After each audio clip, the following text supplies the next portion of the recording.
Can 3D printing add more housing in record time? The way we build buildings is way too slow. Like, we basically need to make buildings twice as fast, and that's just not possible with current technology. And so these other more experimental things like 3D printing, we have to give them a shot. Robotic arms squeeze out concrete like toothpaste, building everything from tiny homes to million-dollar ones.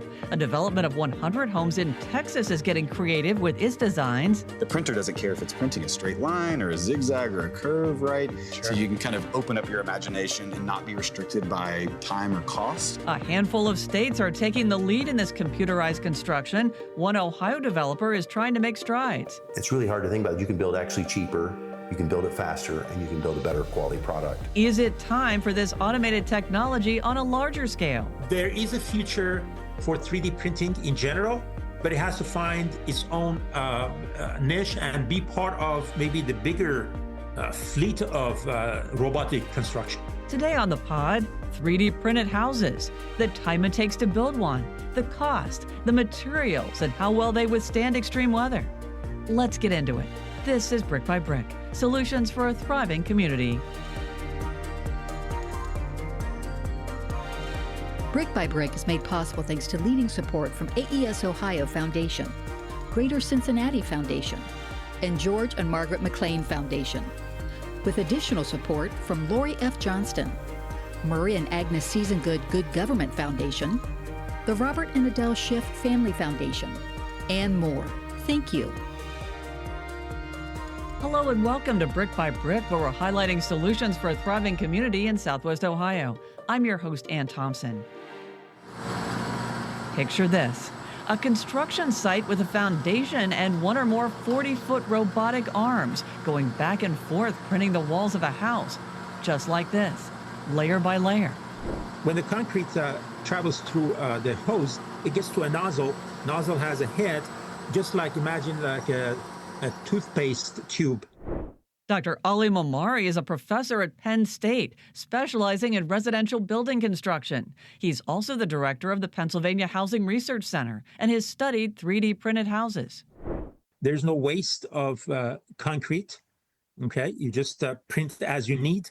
It is faster than labor. Labor basically is less.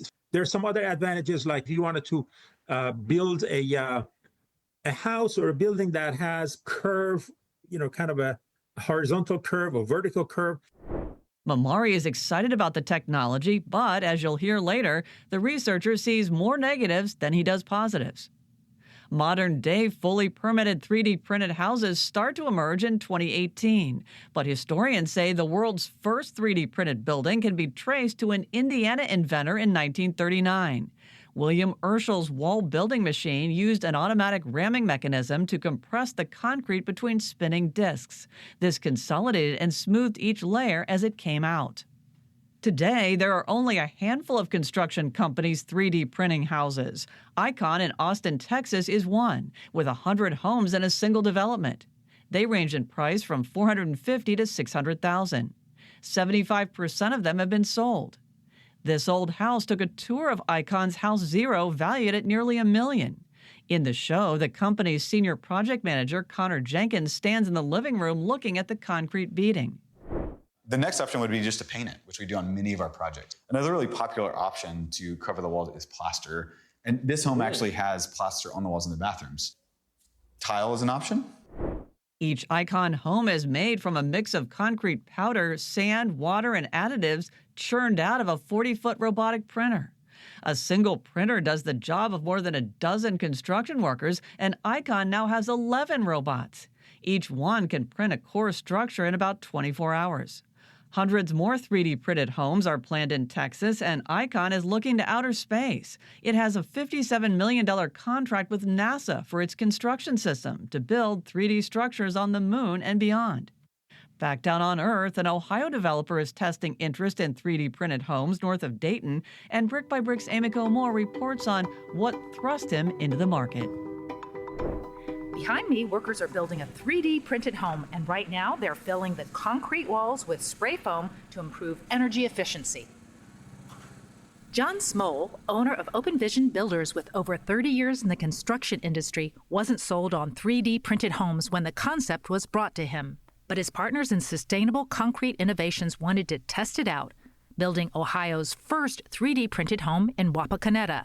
As we printed the first house, as the walls were going up, my skepticism was coming down. It's very reasonable to think about building a 3D printed home within a month.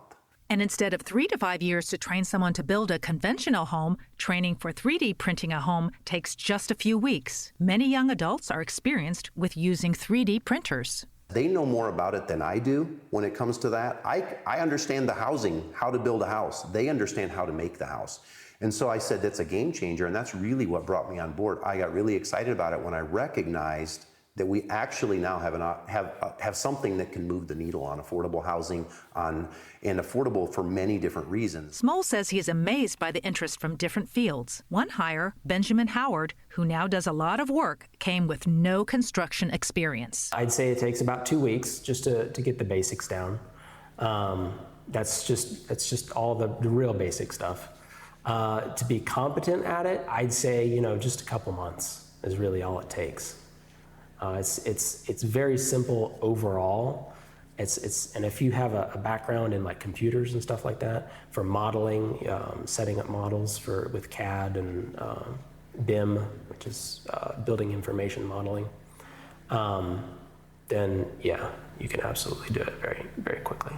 Also rapidly growing is development and sustainability research in concrete. We need our concrete to be hard in about 3 to 5 minutes. So from the time it extrudes from the nozzle, within about 60 to 120 seconds, that needs to be hard enough to support the layers that are building upon it. So we print a wall section, a 9-foot tall wall, and we do that in 45 minutes. We're getting a lot more faster cements. And one of the things that we're doing now is we're actually starting to use a cement that was, it's zero carbon footprint basically, because it's created from fly ash, which comes out of coal mines, right? So we're using, again, a sustainable product that we didn't know that we were going to be able to get into. Construction sites are easier to maneuver since a 3D printer only takes an 8 by 8 foot space. A lot of these communities have lots that are infill, what we call urban infill, which is primarily why we bought the robotic printer, because it needs a very small footprint.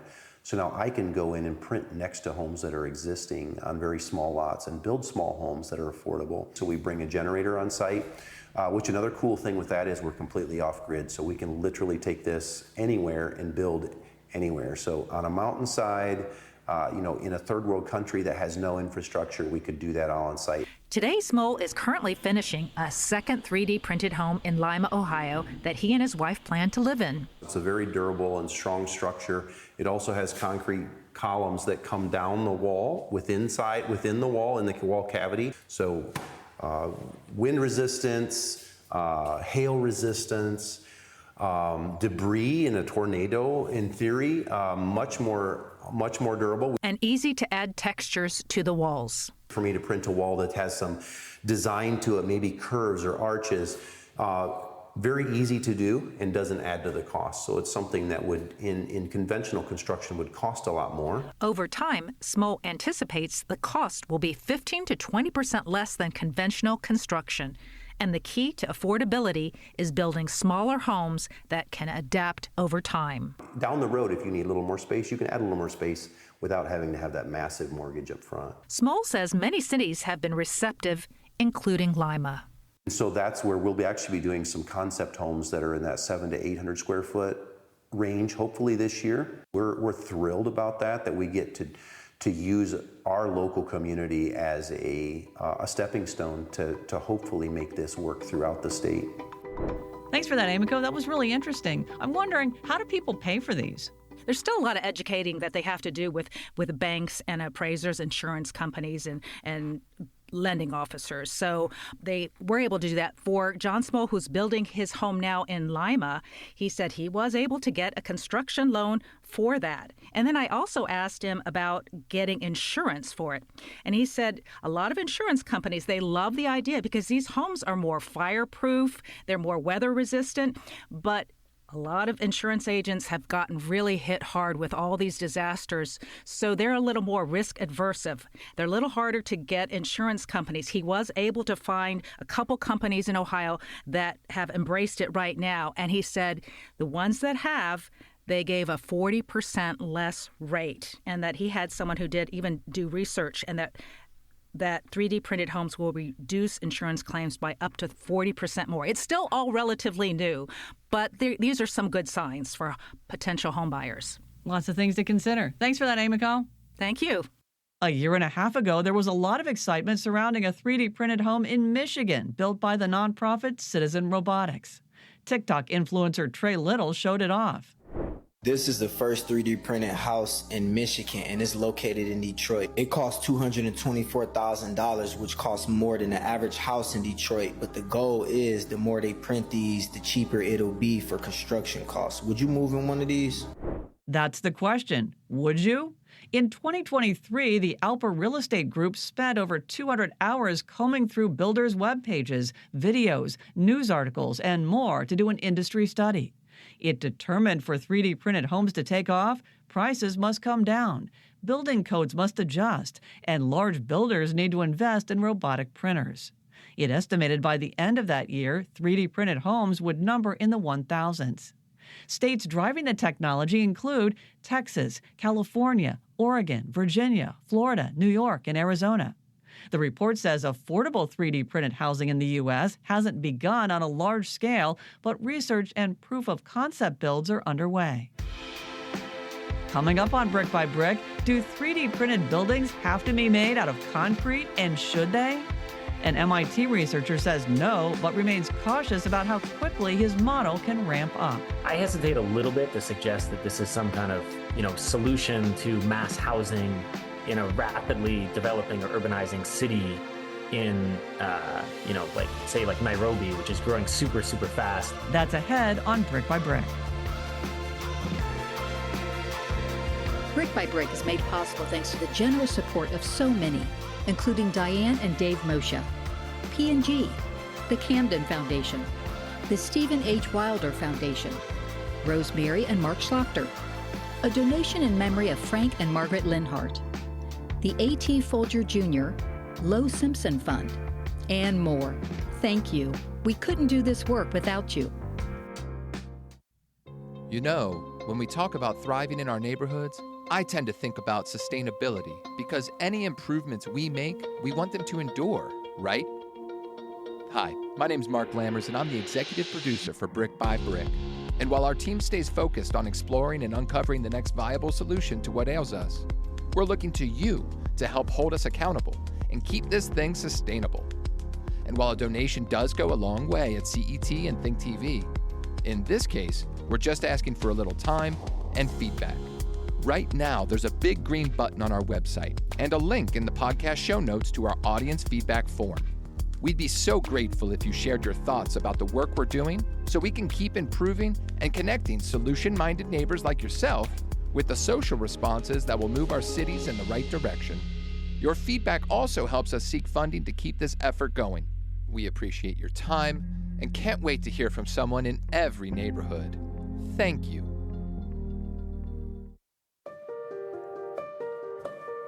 Welcome back to Brick by Brick. Concrete isn't very environmentally friendly.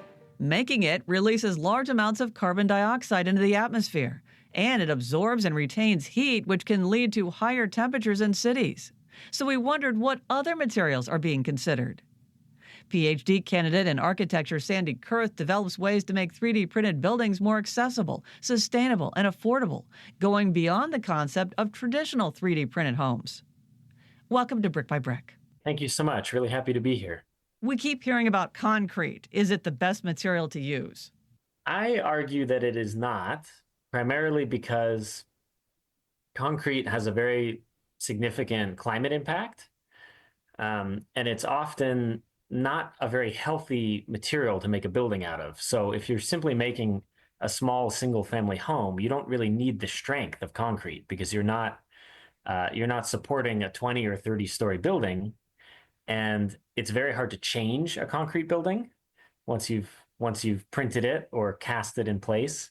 So other materials I find a little bit more compelling. You have developed methods that use other things. So what are they and how do they work? So my area of research is essentially 3D printing buildings out of low carbon, locally sourced materials. So things like earth, different types of soil, which you might end up with from the excavation part of a construction project, where you're excavating for the foundation. We often take all that material and pay a lot of money to truck it to a landfill. Believe it or not, we put a lot of dirt into landfills. But that material, when calibrated or adjusted a little bit, can actually be a really good building material and have really good thermal properties, and also has a very low climate impact and is, of course, very cheap because it's just dirt. And is that material the primary area of your research, or are there other materials that you've been studying? That's my primary area, but I experiment a lot with different kind of low climate impact materials. So, for instance, my family farms oysters. So I've done a number of experiments where I take oyster shell waste. So, after you go to the oyster bar and have all your oysters, you have all these extra shells, which are basically made out of calcium. And calcium is actually what we heat up to create cement. So you can take a bunch of oyster shells and put them in an oven for a little while and make a kind of cement. So to make the earthen construction stronger, I've tried essentially recycling oyster shells into a type of cement to stabilize the earth and make it a little bit more weather resistant and that kind of thing. So hearing about mud and straw and oysters, it kind of makes me think about the Three Little Pigs story. How well do these materials hold up to hurricanes, tornadoes, earthquakes? Bottom line, they hold up very well, actually. It really just comes down to design. So I think this is an interesting and common trend in the world of 3D printed buildings, or kind of new approaches to buildings. The technology can do a lot, but it can't take the place of just designing a good building.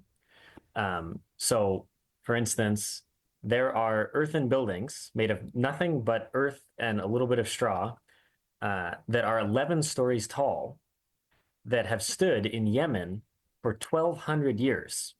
So they're buildings that have been continuously inhabited for at least 1,200 years, maybe a little bit more.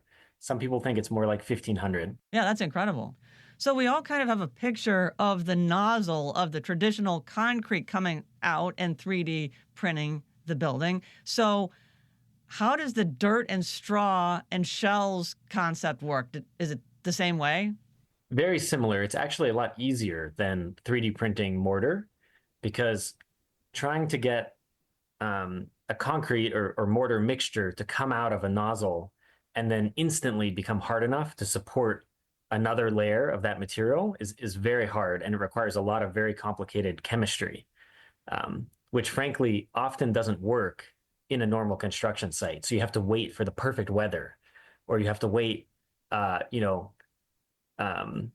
until you have the right time of day, maybe in the evening where there isn't too much sun, because the heat will change the behavior of all those chemicals. So you see all these videos of buildings magically coming to life through 3D printing, but the reality is most of them are very sped up and shot over the course of many weeks. So when people say we 3D printed a house in a day, what they usually mean is 24 hours over 3 months, which is an important distinction. There are some buildings that are going up much faster than that, but they're still pretty rare. It's an emerging technology. How affordable is this technology, and can it be replicated pretty easily? Yeah, so that's exactly the kind of area of research that I work in. So just to put actual numbers on it, my house building 3D printing system cost about $50,000. Some of the pieces were recycled. So the main kind of robotic component of my particular system used to work on a car assembly line. So it's a big robot arm that was building cars in Detroit. And I convinced MIT to purchase it for me off of eBay. And there's many, many hundreds of machines exactly like that available around the world that can be easily retrofitted into 3D printers. And that's something I find kind of exciting. Tell me about the houses or buildings you've built using that equipment, and where have you built them? The first building I made was back in 18, I think, in Colorado. So I was working with some researchers at UC Berkeley, and we built a number of small buildings, one of which you could probably call a house. It had three little rooms, made from soil that was sourced from within about 100 yards of where we made the building, which was very exciting because it was really hyper local material. And then I've made, during my PhD, a number of smaller scale experiments that are really meant as demonstrators. So more of systems, like a 6 by 10 foot tall piece of a wall that has certain thermal properties that we wanted to test. And then we put it outside for a year and put a bunch of sensors on it and kind of observed it over time. But most recently, I'm currently in the middle of making a small building that's it's about 400 square feet. And it's just a single story structure, but what we're doing with it is making it so it's thermally passive. So for the environment we're printing it in, which is Southern California, in theory, it shouldn't need AC or a heater in the end, because of the way we're using the flexibility of the printer to make shapes inside the wall that trap air and kind of control insulation in different ways. Where do you see your technology and materials going? Do you see this expanding to countries that maybe don't have a lot of money, in Africa, other places? And I'm wondering what you could get the cost down to. I'm working here in the US. There's some people in Spain. There's some people who I believe are currently in Kenya. There's a company that's been trying to 3D print earthen buildings there that was started in Kenya. Where else? There's also some people in Portugal and the UK. So there's people all over the place. And what I would say is that, yes, this is a technology that could in the future be useful for making very low cost buildings. I hesitate a little bit to suggest that this is some kind of, solution to mass housing in a rapidly developing or urbanizing city in, like Nairobi, which is growing super, super fast. I don't know if this technology is quite there yet, where that's actually really going to be helpful in that context. But what I will say is that trying to make buildings with this technology in Southern California has been really interesting because there's really complicated building codes. You have earthquakes, you have fires, you have all kinds of extreme weather. And so it's a really good test bed to confirm that, not only could we make a temporary small building that somebody could live in, but we could make a real house that meets all of those building codes. And I think if we can do that, then it's kind of exciting. And we can start to suggest, maybe we could take these machines somewhere else. Maybe we could share the plans for these machines with people in other countries, and they could start to use them, basically make it a democratizing, accessible technology. That's really the dream. Well, we'll be following your research. Sandy Curth, thanks for being on Brick by Brick. Thank you so much. It was great to be here. You heard Sandy mention one of the limitations to building a 3D printed home out of concrete, the difficulty of getting the consistency just right. Here's an example. In Athens, Tennessee last year, it took a company 45 days to 3D print an 8,000 square foot expansion for a Walmart because extreme heat and humidity clogged the hoses. Here's another problem. Dr. Ali Memari says there is no established building code. That was one of the difficulties in Michigan. The Detroit house took more than a year to build as Citizen Robotics fought an uphill battle with code, policies, and practices and had to reinforce the walls with more concrete because 3D walls weren't allowed to be load-bearing. What about the cost to build? In the Detroit neighborhood where the 3D home was built, the average price of a traditional home is $82,000. The 3D home cost $265,000 to build, but the selling price was capped at $225,000. In 2018, the academic publication IOP Science said 3D printing could save as much as 35% compared to a traditional build. But the Texas Real Estate Research Center reported the cost savings are only for constructing the walls. And in stick-built homes, framing is the fastest and cheapest part to complete. Dr. Memari echoed that, saying the 3D part is only for the walls, and then it becomes like every other house with potential delays and higher costs. Plus, there's the risk of concrete cracking in colder temperatures. Icon told This Old House the cost of its homes is on par with traditional builds. Memari says so far the turnkey approach, like Icon is delivering with a complete house, is the best method. Otherwise, it doesn't make sense. One limitation for builders is the cost of a 3D robotic printer, about $800,000. In some cases, they are in the process of developing proprietary material, which takes time and money. Some builders and advocates are charging ahead. The United Arab Emirates want to have 25% of all new buildings constructed using 3D by 2030. The West Japan Railway Group just built a small train station shelter in 2.5 hours, and an Oklahoma lawmaker is proposing the state's housing tax credit include 3D printed houses.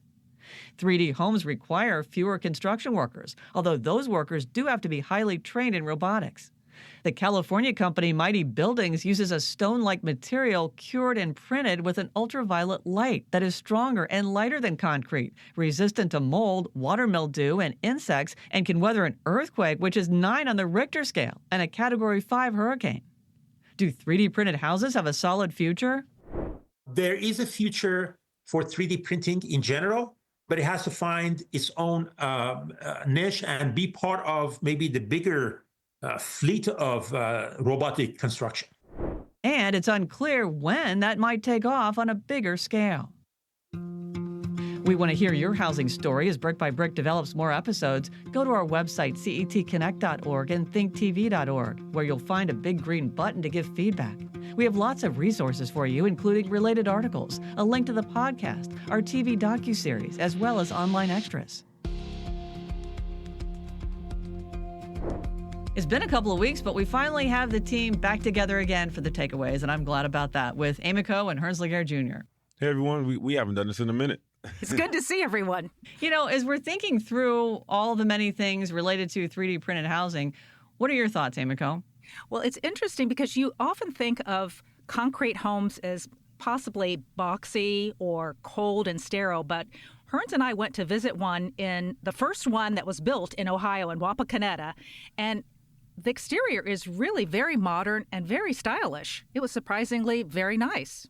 Yeah, definitely different than what I expected. I like the design capabilities that 3D printed homes have, so I personally like it. And those curves are a lot more economical with concrete than they would be for wood, let's say. And it doesn't add to the cost. You've got a lot of curves and designs that are already factored in with the cost. Hearns? Yeah, you feature Citizen Robotics and the 3D printed home they have in Detroit. I had the opportunity to speak with the chief product officer for the organization, Fernando Bales, and he told me that essentially every builder wants to build at the lowest cost per square foot. And to do so, sometimes there's a lot of negative decisions that have to be made, but automated home building could help lower the cost and help make the process quicker. But you know, we saw with another form of automated building, with modular building, that's not necessarily the case, because the home up in Detroit is less than 1,000 square feet. It's a 2-bedroom house, and it costs around $225,000. So not the most cost-effective home. Yeah, the economies of scale. And really, when we're talking about 3D printed homes, it took me a while to figure out, we're just talking about the walls. Like everything else is kind of like a traditional home. You still have the plumbers, the electrician, people putting on the roof. So that's something to consider. Also, if you live up north, wonder about concrete cracking. That's right. He said that they plan for that. If they put in expansion joints, just like they do on brick structures. So they're controlling the cracking. It's natural in concrete, but they just make sure that they have it in predetermined areas. Good to know. And if you're having problems picturing these 3D printed houses that we're talking about, just know we have some pictures in our web articles that we've written online. So go to cetconnect.org or thinktv.org. Thanks, guys. Cool. It was good to be back together again doing these takeaways. For sure. It sure is. That's our show. If you like what you hear, please rate and review our podcast. It helps make it easier to find. We hope you learned something, and if you did, please tell your friends and family about it. For Amico Moore and Hernsley Gare Jr., I'm Ann Thompson. We'll be back soon with more solutions. Take care. Our show is produced, hosted, and edited by me, Ann Thompson, with reporting and story editing from Hernsley Gare Jr. and Amico Moore. Our executive producer is Mark Lammers. Our show consultant is Gloria Skursky. Gabe Wimberly is our audio engineer and mixer. Zach Kramer runs the lights and cameras. Derek Smith is our production specialist, and Jason Garrison is our production manager. Kelly May heads up our marketing and promotions, along with Mike Shea and Bridget Dillenberger. Alyssa Stephenson handles the website, and Steve Wright is our designer. Bill Dean and Andreas Kruja are the engineers for the show, and our chief content officer is Colin Shenanblow. Our music is from Universal Production Music. Brick by Brick, Solutions for a Thriving Community is a production of CET and Think TV, Southwest Ohio PBS member stations.